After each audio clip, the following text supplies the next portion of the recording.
Hai, jadi perkenalkan aku Vanessa Gabriela dari kelas XIS SMA Kristen Tunas Kasih. Jadi hari ini aku mau membahas tentang bab 1 yaitu ilmu ekonomi. Ilmu ekonomi, pengertiannya. Ekonomi sendiri berasal dari bahasa Yunani yaitu oikonomia yang berarti manajemen rumah tangga. Asal katanya adalah oikos dan nomos. Oikos adalah keluarga atau rumah tangga, dan nomos adalah peraturan, aturan, ataupun hukum. Oikonomia disebut juga aturan masyarakat sebagai hukum kodrat yang menetapkan rumah tangga yang baik. Lalu ada inti masalah ekonomi. Inti masalah ekonomi adalah kelangkaan. Kelangkaan disebut juga sebagai kondisi di mana manusia memiliki sumber daya alam yang terbatas untuk memenuhi kebutuhan hidup manusia yang tidak terbatas. Seperti yang kita ketahui, beberapa sumber daya alam di Indonesia itu terbatas, tetapi tentu saja kebutuhan manusia itu pasti tidak ada habisnya kan. Lalu, menurut Leonard Robin, kelangkaan merupakan karakteristik yang manusiawi. Kelangkaan disebabkan oleh beberapa hal. Yang pertama, keterbatasan benda pemenuhan di alam. Yang kedua, kerusakan sumber daya alam akibat ulah manusia itu sendiri. Seperti yang kita tahu, banyak sumber daya alam yang rusak akibat ulah manusia. Contohnya saja hutan. Manusia suka membakar hutan untuk kebutuhan pribadinya. Lalu yang ketiga ada keterbatasan kemampuan manusia untuk mengelola sumber daya alam yang tersedia di alam kita sendiri. Jadi Indonesia juga memiliki sangat banyak sumber daya alam, tetapi orang-orang Indonesia itu belum terlalu pintar atau belum terlalu bisa untuk mengelola sumber daya alam yang ada itu dengan baik. Lalu ada peningkatan kebutuhan yang lebih cepat dibandingkan penyediaan sarana pemenuhan kebutuhan. Contoh saja semenjak terjadinya corona, tiba-tiba peningkatan untuk permintaan masker ataupun hand sanitizer itu sangat meningkat, dan ini kan tidak terduga, jadi pastinya tidak disediakan, tidak ada stok sebelumnya ataupun diproduksi lebih karena sudah tahu akan bakal ada corona, jadi pasti akan ada kelangkaan. Lalu ada menentukan pilihan yang tepat. Pilihan ekonomi adalah keputusan sadar untuk menggunakan sumber daya yang langka dengan cara tertentu. Dalam menentukan pilihan ekonomi, ada beberapa hal yang perlu kita lakukan, yaitu analisis biaya peluang, yaitu nilai barang atau jasa yang dikorbankan karena alternatif tindakan. Konsep biaya peluang adalah sebuah peringatan bahwa jumlah rupiah yang dikeluarkan tidak selalu merupakan biaya yang sesungguhnya. Yang kedua, analisis biaya manfaat, suatu teknik yang digunakan untuk membandingkan berbagai biaya dengan manfaat yang diharapkan. Yang ketiga, mengidentifikasi faktor pendorong kegiatan ekonomi. Seperti yang kita ketahui, suatu kegiatan ekonomi itu pasti ada motif-motif di dalamnya. Jadi, kita perlu mengidentifikasi motif-motif tersebut. Yang keempat, menyadari trade-off atau situasi seseorang yang harus memilih satu hal dengan mengorbankan hal lain dengan alasan ekonomis. Lalu ada berpegang pada prinsip ekonomi atau prinsip tindakan dengan pengorbanan tertentu untuk mendapatkan hasil sebesar-besarnya atau tindakan dengan pengorbanan sekecil-kecilnya untuk mendapatkan hasil tertentu. Lalu ada prinsip yang mendasari pilihan konsumen. Yang pertama adalah pendapatan yang terbatas mengharuskan pemilihan. Yang kedua, konsumen membuat keputusan dengan mempertimbangkan alternatif. Yang ketiga, sebuah barang dapat digantikan dengan yang lain. Yang keempat, konsumen harus membuat keputusan tanpa informasi sempurna. Jadi pengetahuan dan pengalaman itu akan sangat membantu. Yang terakhir, terjadinya hukum nilai guna marginal. Lalu ada skala prioritas dan pengelolaan keuangan. Skala prioritas adalah salah satu cara untuk mengatasi masalah ekonomi. Yang kedua, pengelolaan keuangan. Pengelolaan keuangan itu ada langkah-langkah untuk mengelola keuangan. Yang pertama, membuat pembukuan keuangan. Yang kedua, memonitori dan mengevaluasi keuangan secara berkala. Yang ketiga, membiasakan diri menabung sejak dini. Lalu ada kebutuhan dan alat pemenuh kebutuhan. Yang pertama, kebutuhan yang tak terbatas. Kebutuhan adalah segala sesuatu yang diperlukan manusia untuk mencapai kemakmuran. Jenis-jenis kebutuhan itu dibagi lagi menjadi beberapa. Yang pertama, jenis kebutuhan berdasarkan tingkat intensitasnya. Itu ada 3. Yang pertama ada kebutuhan primer. Kebutuhan primer adalah kebutuhan yang harus langsung dipenuhi. Yang kedua, ada kebutuhan sekunder. Kebutuhan sekunder adalah kebutuhan yang dipenuhi setelah kebutuhan primer terpenuhi. Yang ketiga, ada kebutuhan tersier atau kebutuhan mewah, atau bisa disebut kebutuhan yang terpenuhi setelah kebutuhan primer dan kebutuhan sekunder sudah dipenuhi. Lalu ada jenis kebutuhan berdasarkan subjek yang membutuhkannya. Ada 2. Yang pertama ada kebutuhan individu dan yang kedua adalah kebutuhan umum. Kebutuhan individu adalah kebutuhan seseorang atau kebutuhan pribadi, sedangkan kebutuhan umum adalah kebutuhan masyarakat atau kebutuhan sosial. Yang ketiga, ada jenis kebutuhan berdasarkan waktu. Yang pertama, kebutuhan sekarang atau saat ini. Kebutuhan sekarang atau saat ini adalah kebutuhan yang harus dipenuhi sekarang juga atau tidak dapat ditunda. Yang kedua adalah kebutuhan masa depan atau masa mendatang, yaitu kebutuhan yang dirancang untuk masa depan atau masa mendatang. Lalu, yang keempat ada jenis kebutuhan menurut sifat pemenuh kebutuhan. Yang pertama ada kebutuhan jasmani atau kebutuhan fisik. Kebutuhan jasmani atau kebutuhan fisik adalah kebutuhan yang berhubungan dengan fisik manusia atau berhubungan dengan tubuh manusia. Yang kedua adalah kebutuhan rohani. Kebutuhan rohani adalah kebutuhan yang berhubungan dengan kejiwaan seseorang. 2. Barang atau jasa sebagai alat pemenuh kebutuhan. Jenis-jenis barang. 1. Berdasarkan cara memperolehnya. Berdasarkan cara memperolehnya, barang dibedakan menjadi 2, yaitu barang ekonomi dan barang non-ekonomi. Barang ekonomi adalah barang yang didapat dengan mengorbankan sesuatu. Barang non-ekonomi adalah barang yang bisa didapat tanpa pengorbanan ataupun biaya. Yang kedua, berdasarkan kepentingannya. Berdasarkan kepentingannya, barang dibedakan lagi menjadi 4. Yang pertama, inferior. Barang inferior adalah barang yang pemakaiannya dikurangi jika pendapatan bertambah ataupun sebaliknya. Yang kedua, esensial. Barang esensial adalah barang yang sangat diperlukan dan permintaannya tidak signifikan dipengaruhi oleh tingkat pendapatan. Yang ketiga, normal. Barang normal adalah barang yang permintaannya bertambah saat pendapatan meningkat atau sebaliknya. Yang keempat adalah barang mewah. Barang mewah adalah barang yang berharga mahal dan dapat digunakan untuk menaikkan status sosial pemakainya.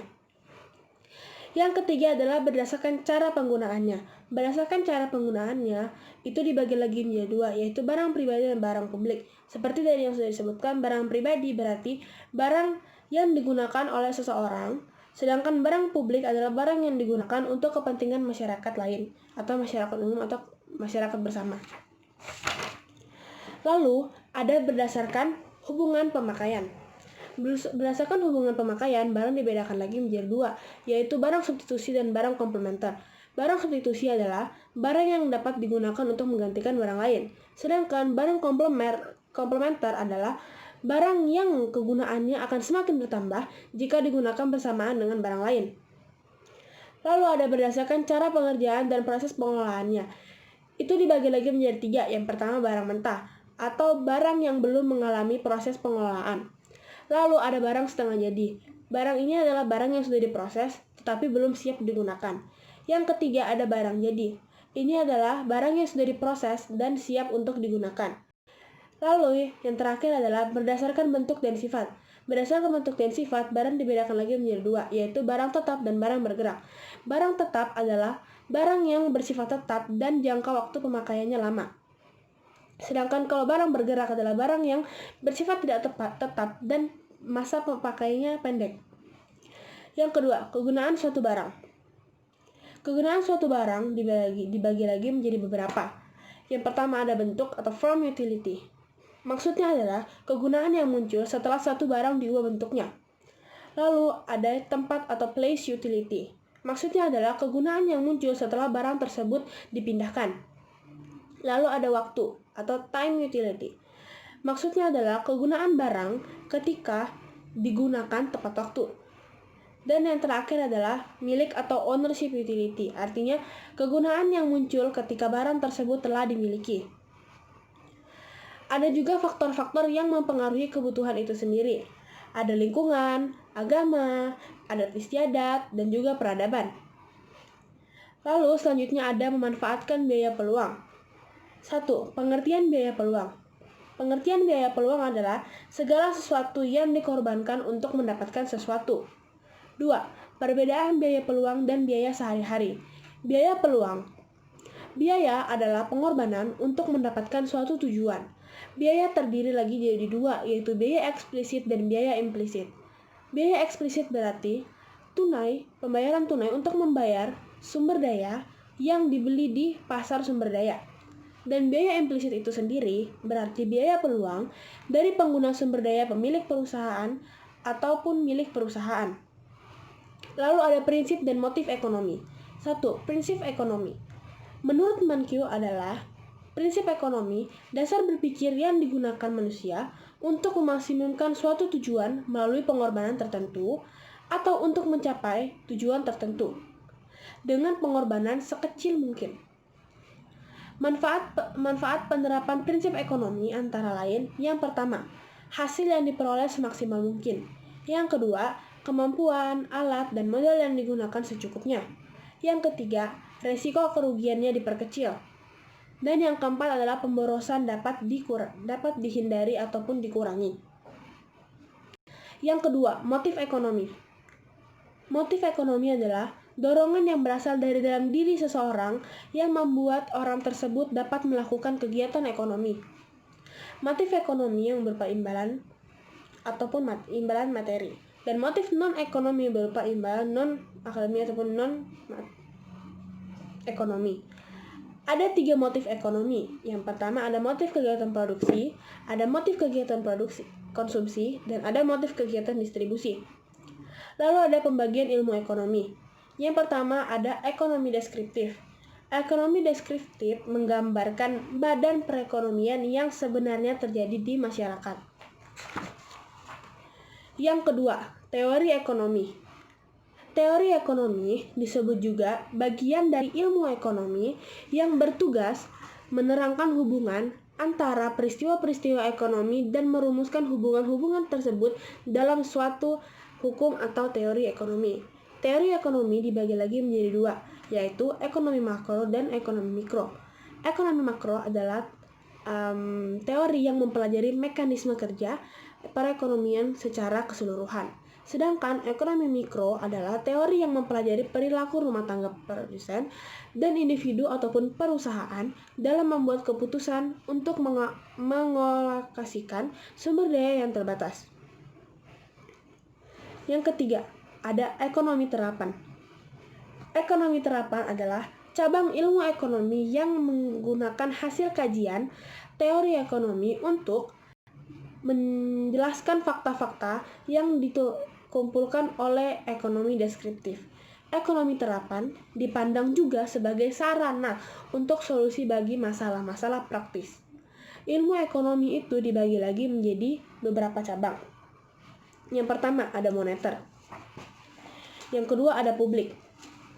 Yang ketiga ada industri. Keempat ada internasional. Lalu ada regional. Ada sumber daya alam atau SDA. Ada sumber daya manusia atau SDM. Dan yang terakhir ada syariah. Lalu ada metodologi ilmu ekonomi. Objek kajian ilmu ekonomi adalah berbagai masalah ekonomi yang dicari penjelasan dan penyelesaiannya. Menganalisis masalah perekonomian dalam ilmu ekonomi pada umumnya dimulai dari: yang pertama, melakukan observasi dan memilih teori. Yang kedua, mengidentifikasi permasalahan dan menentukan variabel dan hipotesisnya. Yang ketiga, menggunakan asumsi dan model. Model itu sendiri merupakan suatu bentuk penyederhanaan yang mengabaikan rincian bagian-bagian yang lain. Model-model dalam ilmu ekonomi antara lain, yang pertama, penggunaan model dalam diagram aliran sirkular. Yang kedua, penggunaan model kurva batas kemungkinan produksi.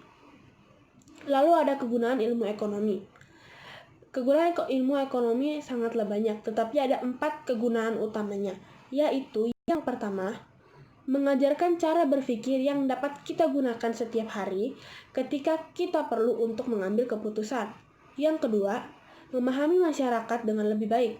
Yang ketiga, memahami persoalan global. Dan yang keempat, membuat kita menjadi pemilih yang kompeten. Lalu ada ekonomi syariah. Pertama, pengertian. Menurut M. Amanan, ekonomi syariah adalah suatu ilmu pengetahuan sosial yang mempelajari masalah-masalah ekonomi rakyat yang diilhami oleh nilai-nilai Islam. Yang kedua, ciri-ciri sistem. Menurut Nafki dalam Mubarak menyatakan ada 5 hal yang membentuk sistem ekonomi syariah. Yang pertama, kepemilikan faktor-faktor produksi. Dan yang kedua, sistem rangsangan. Ketiga, alokasi sumber daya. Yang keempat, jaminan sosial dan program penanggulangan kemiskinan. Dan yang terakhir adalah penghapusan riba dan implementasi zakat. Yang ketiga, ada prinsip-prinsip umum. Prinsip-prinsip umum yang pertama ada hutan, air, dan segala isinya adalah milik Allah dan tidak boleh dimiliki secara individu. Yang kedua, negara adalah wakil Allah di bumi dan mempunyai otoritas mengatur dan mengelola segala isinya untuk memenuhi kebutuhan hidup manusia. Yang keempat, yang ketiga, negara menjamin pertumbuhan ekonomi untuk kesejahteraan masyarakat, baik secara jasmani ataupun secara rohani. Yang keempat, negara menjamin kebebasan pasar selama pasar bekerja sesuai dengan garis ketentuan yang ditetapkan Allah. Selain itu, negara juga harus membuat garis tujuan nyata. Dan yang kelima adalah setiap orang bebas melakukan transaksi dengan siapapun untuk memenuhi kebutuhan hidupnya, selama tidak bertentangan dengan prinsip yang telah ditetapkan Allah serta hukum dan peraturan yang ditetapkan oleh negara itu sendiri. Yang keempat, perbankan syariah. Perbankan syariah dapat juga disebut segala sesuatu yang menyangkut tentang bank syariah dan unit usaha syariah lainnya, mencakup lembaga, kegiatan usaha, serta cara dan proses dalam melaksanakan kegiatan usahanya. Jadi segitu dulu tentang bab 1 yang dapat saya jelaskan. Mohon maaf jika ada kesalahan kata, ataupun ngomongnya kecepatan ataupun ngomongnya belibet-libet.